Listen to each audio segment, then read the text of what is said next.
Hello नमस्ते दोस्तों। अगर आप यूपी बोर्ड क्लास 12th की तैयारी कर रहे हैं तो आप आज की वीडियो आपके लिए बहुत ही महत्वपूर्ण है। आज मैं आपको 3 सबसे महत्वपूर्ण सेंट्रल आइडिया बिल्कुल आसान भाषा में बताने वाला हूँ। ठीक है, ध्यान से सुनिए। एक बार समझ लिया तो परीक्षा में कभी नहीं भूलेंगे, परीक्षा तक कभी नहीं भूलेंगे। ये वही सेंट्रल आइडिया हैं जो हर बार उसमें एग्जाम में पूछे जाते हैं। अगर आपने इन्हें अच्छे से पढ़ लिया, याद कर लिया, तो आपका इंग्लिश में स्कोर अच्छा हो जाएगा, इस बात की गारंटी है। इसीलिए वीडियो को बीच में बिल्कुल मत छोड़िए, क्योंकि हर सेंट्रल आइडिया को अच्छे लाइन टू लाइन बिल्कुल सिंपल लैंग्वेज में समझाऊंगा। और एक बार में ही पढ़ने पर आपको याद हो जाएगी।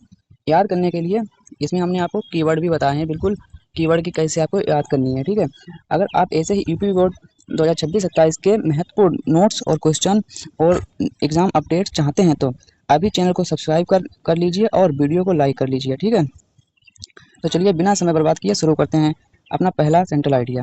तो आज का पहला हमारा सेंट्रल आइडिया है द डस्ट ऑफ स्नो। ठीक है, आज का हमारा ये पहला है द डस्ट ऑफ स्नो। तो इसमें देखिए क्या कहता है, the poem the poem dust of Snow has composed by Robert Frost. तो आपको इसमें याद क्या रखना है, आपको याद देखिए ये रखना है यहाँ पे, ये किसने डिस्कवर्ड की है। ठीक है, कंपोस्ट की या डिस्कवर्ड की है, ये आपको याद रखना होगा। तो ये देखिए ये हो गया है। तो यहाँ पे in this poem the has describe about human life and nature. इसमें आपको बताया गया है कि ह्यूमन लाइफ कैसी है और नेचर कैसी है, ये सब बताया गया है। तो देखिए और भी चलते हैं आगे। In this poem in the dust of snow poem the poem mention a crow. ये पोयम ही एक कौवा पर आधारित है। ये कौवा के बारे में बताया गया है इसमें। देखिए कौवा के बारे में बताया गया है। तो इसमें देखिए आगे चलते हैं क्या कहता है। इन the dust of snow poem the poet mention crow and home clock. Home clock मतलब ये एक पेड़ है, हेमलॉक। हेमलॉक का एक पेड़ है। ठीक है, that are believed to be symbol of sadness. यहाँ पर देखिए क्या होता है कि एक जो वो कौवा है वो पेड़ के ऊपर बैठता है और वो कवि के ऊपर कुछ बर्फ गिरा देता है। ठीक है, sadness this depressive mood of the poet, और उसका मूड खराब हो जाता है। इसमें बताया गया है कि मनुष्य का मूड कुछ ही सेकंड में सही भी हो सकता है और खराब भी हो सकता है। तो the crow was shaking down the dust of snow. तो कौवा ने देखिए जो कवि होता है उसके ऊपर बर्फ के कुछ टुकड़े गिरा दिए थे on the poet and his heart is filled with happiness. और वो दुखी हो गया। ठीक है, और वो दुखी हो गया और वो कहता है कि आज का दिन मेरा सही मतलब बेकार तो नहीं जाएगा। ठीक है, एक बार आपको फिर से देखिए समझा देते हैं।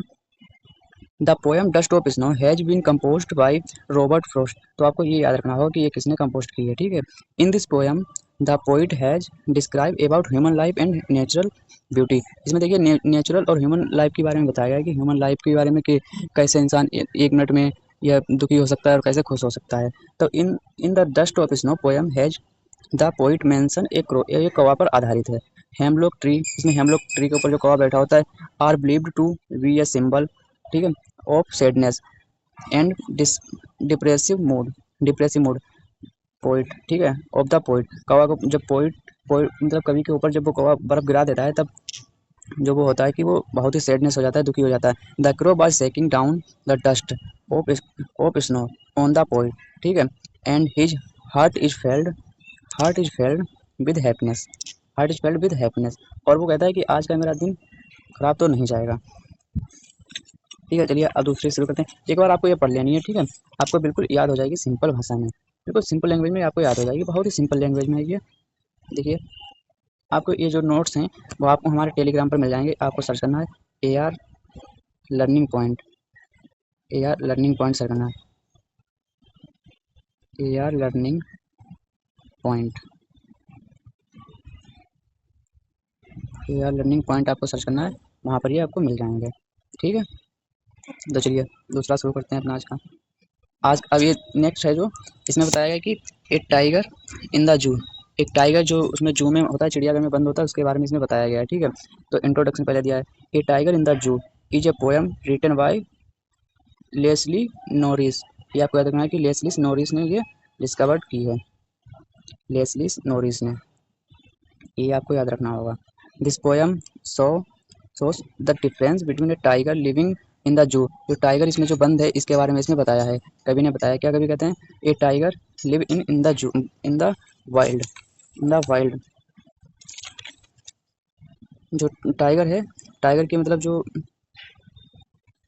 टाइगर जो इसमें बंद है इसके बारे में बताया गया। देखिए आगे चलते हैं। और क्या है सेंट्रल आइडिया, आप देखिए यहाँ से आपका सेंट्रल आइडिया शुरू होता है। तो इसमें क्या, the poet says that a tiger looks strong powerful but inside the zoo sadness, lonely and helpless. क्योंकि टाइगर इतना पावरफुल होते हुए भी वो जू के अंदर बंद है और सैड मतलब दुखी हो रहा है और हेल्पलेस है कि मतलब कोई उसकी हेल्प नहीं कर रहा है। ठीक है। He has lost his freedom, और उसने अपनी जो फ्रीडम होती है, जो स्वतंत्रता होती है, वो खो दी है क्योंकि जो उसमें वो बंद है। पहले वो जंगल में रहता था तो वो घूमता था, फ्रीडम था, स्वतंत्र था। He can not hunt animals, run freely और live in the jungle as he should. और जो और जानवर हैं वो जंगल में आराम से घूम रहे हैं, उन्हें कोई दिक्कत नहीं है। तो यहाँ पर देखिए और आज के आगे क्या कहता है। On the other hand a tiger in the forest living freely, और वो जानवर हैं वो फ्री मतलब घूम रहे हैं। ठीक है, देखिए आगे चलते हैं। He moves through the tall grass, और वो मतलब घूम रहा है, लंबी लंबी जो ग्रास है उसी में वो घूम रहा है। ये देखिए टाइगर घूम भी रहा दिखा रहा है इसमें। ही हंट्स हिज प्रे, और वो मतलब और दुआ कर रहे हैं मतलब उसके लिए कि इसके शेर के लिए, चीते के लिए, टाइगर के लिए। He protects his territory, he enjoys his natural life, और वो अपनी नेचुरल लाइफ नहीं जी पा रहा है। Through his poem the poet wants to tell us that freedom is free very important, very living wild animals are happiest in their natural habitats, not in cage. Therefore, we should love, respect and protect wildlife and nature। ठीक है, आगे चलते हैं। इसमें देखिए main point क्या है। Main point देखिए क्या है यहाँ पे, अभी देखिए यहाँ पे देखिए मेन पॉइंट शुरू होते हैं। आपके ये मेन पॉइंट है। ये आपको क्या है, zoo tiger is sad because he has no freedom. वो देखिए वो दुखी है क्योंकि उसे फ्रीडम नहीं है, स्वतंत्र नहीं है। Wild tiger is happy because he lives in forest, और जब मतलब वाइल्ड टाइगर इज हैप्पी मतलब जो टाइगर उसमें है जंगल में, वो तो खुश हैं, हैप्पी हैं। Freedom is right of every living creator मतलब सभी के लिए फ्रीडम मतलब लिविंग मतलब राइट है मतलब अपना स्वतंत्र रहने के लिए। We should protect forest and wild animals, और वो मतलब जो we should protect forest and wild animals, और मतलब जो प्रोटेक्ट करते हैं अपने जंगल को, उसके बारे में बताया है। एग्जाम में आपको 2-3 मार्क्स में मतलब अगर 2-3 मार्क्स के लिए लिखना है तो आपको इतना लिख देना है, और अगर आप सोचते हैं कि पूरे नंबर मिले तो आपको ये पूरा लिखना होगा। यहाँ से ये देखिए, यहाँ से आपको ये पूरा लिखना होगा, ये पूरा आपको लिखना होगा।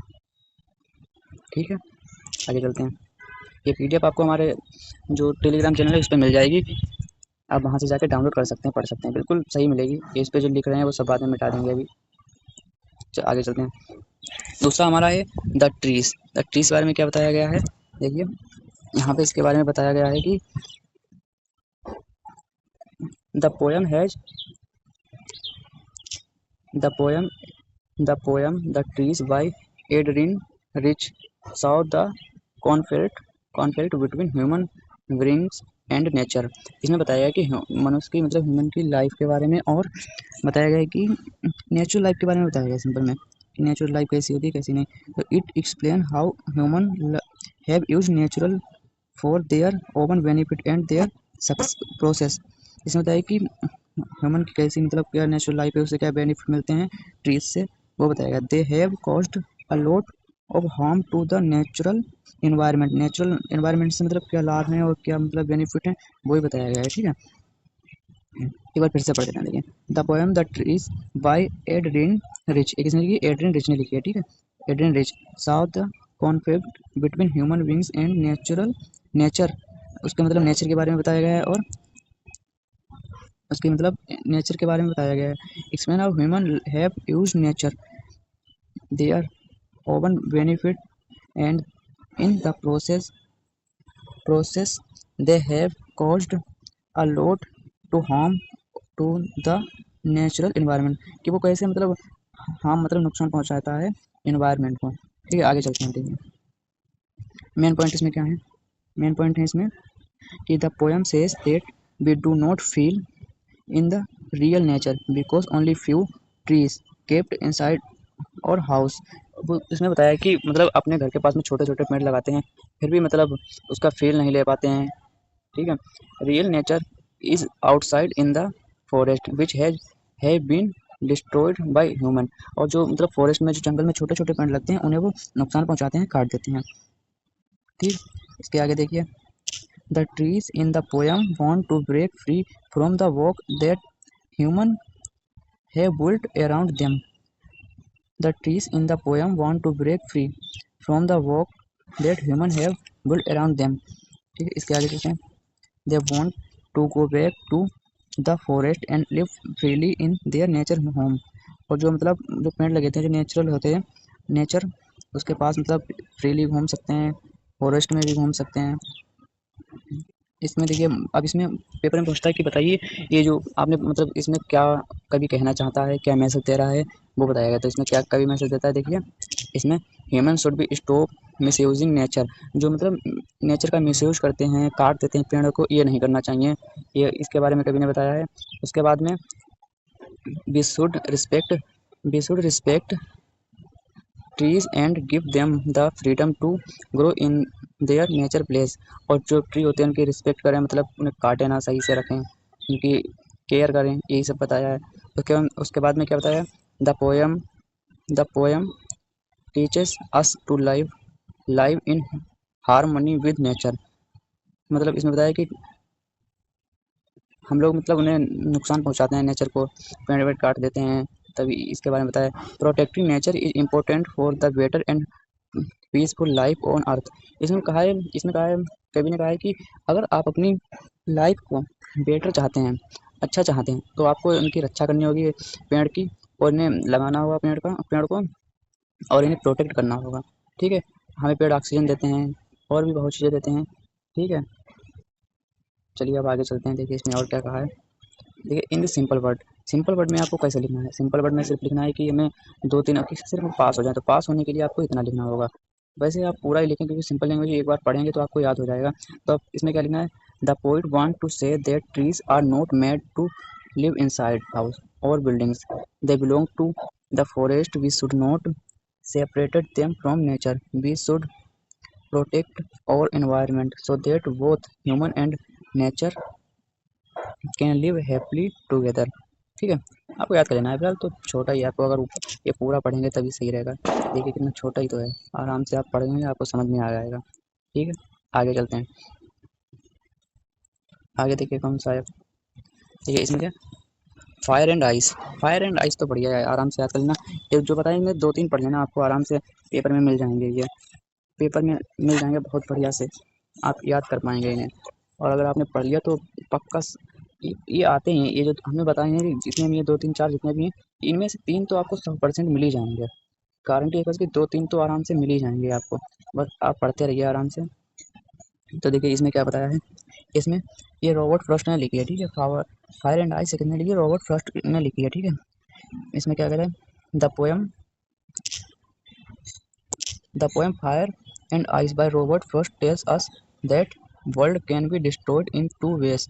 फायर एंड आइस, इसमें बताया कि ये बताती है कि दुनिया 2 तरह से नष्ट हो सकती है, आग से या बर्फ से, ठीक है, आग से या बर्फ से। ठीक, इसमें क्या बताया, fire fire stands for decide decide grid and uncontrolled passion. तो इसमें बताया कि आग का मतलब है इच्छा, लालच और बेकाबू भावनाएं भावनाएं जो मतलब कंट्रोल नहीं होती हैं, अनकंट्रोल होती हैं, ठीक है। और आइस का मतलब क्या बताया, ice stands for hatred, cruelty and indifferent.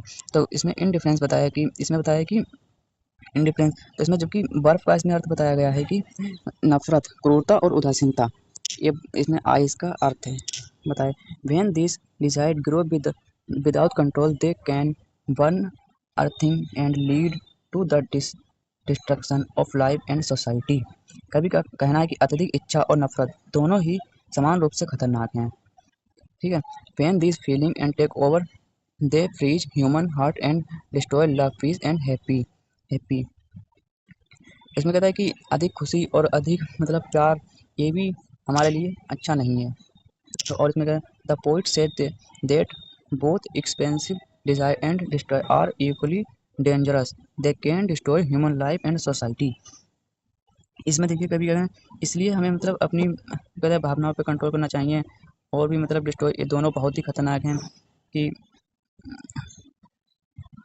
इच्छा और मतलब ये सभी हमें अपने आप में कंट्रोल रखना चाहिए। देयरफॉर वी शुड कंट्रोल और emotions and live live with love, kindness and pieces. ये हमें मतलब जो लव है और ये सभी मतलब कंट्रोल रखना चाहिए अपने मन पे, मतलब दिमाग पे हावी नहीं होने देना चाहिए इसे।